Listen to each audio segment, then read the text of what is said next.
Hello. Hello, I'm Anishray and I read this book. Yes, this book.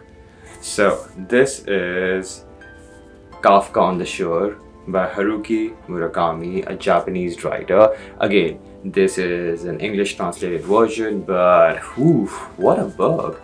Now, the thing is that I love reading, but mostly I'm a non-fiction kind of a guy. Like, I like fictional books, but for me, I don't know, it's just like I'm more something like I gather information, include it in my life and see if it works or not, right? Like philosophy, I can read anything, like obscure philosophy to existential to your greats, Plato, Aristotle, Socrates, to more unconventional new age philosophy. I'll read everything, right?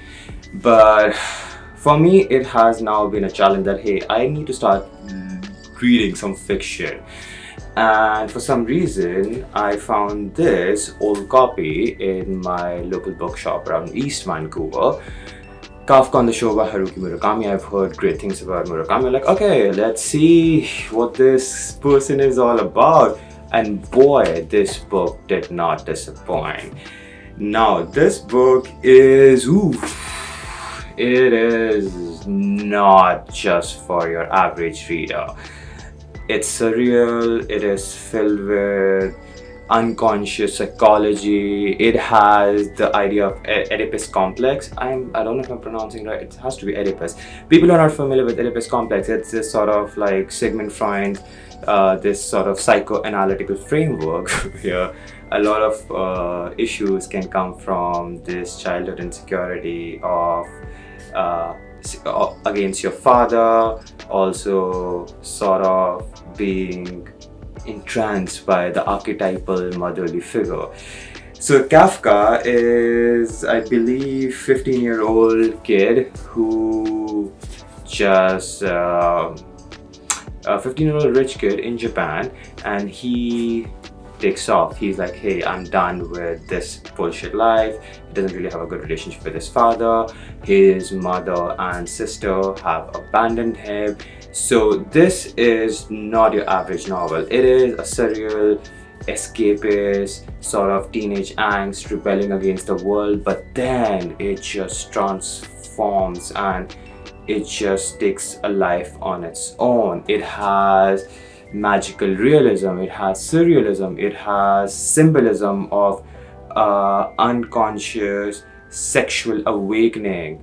It has melancholy, it has the lover's dilemma, it has one of the most badass representation of a non-binary queer character that at least I've read. And again, I'm not a really well-read person on in how a queer representation should be, but I found this queer representation to be really bang on and to be very powerful. Anyhow, not digressing further. It has this awakening of a person who is literally a working class person who has no idea about what is art, culture, and literature, but then he finds sort of solace in music, in classical music. Now it also goes through Japan, so you are in. Again, I'm intrigued by Japanese culture. Living in East Vancouver, we have access to a lot of great sushi restaurants around us. So just sort of this tidbit of Japanese life, of eating in these diners, sort of looking at Japan through the eyes of someone who knows what Japan is.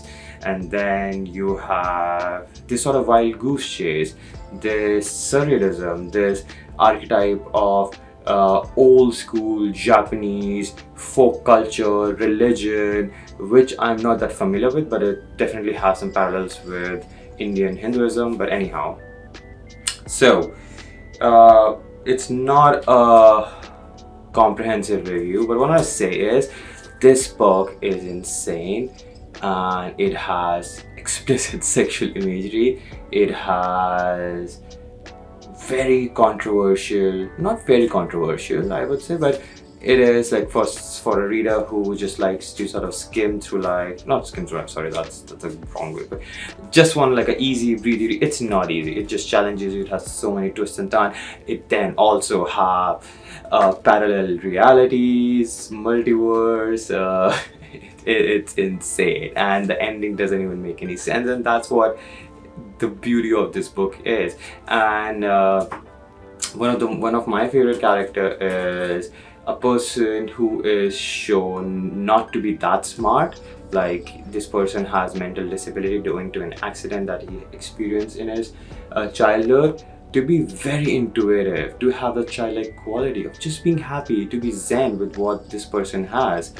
And he knows that he's not that intellectual, but again, there are so many contrasts that Murakami and sort of like puts and weaves them together. And Murakami has so many layers of reality stacked on each other. It has innocence, poetry, man's struggle with the urban environment, then diving into the quietude of nature and environment, dissection of masculinity, femininity, and also non-binary character, as I just mentioned, really layered queer character, relationship among siblings, Oedipus complex, killing the father, sleeping with one's mother and sister. It's insane.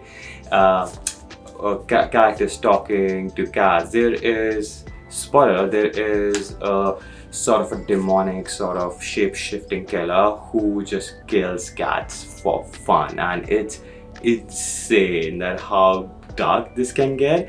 But yet Murakami's genius is that he takes these large philosophical, existential, out there concepts, and he has the audacity to write this book, and this is amazing, and I would love to read more Murakami as I go along. Alright, thank you for tuning in. That's it. Bye.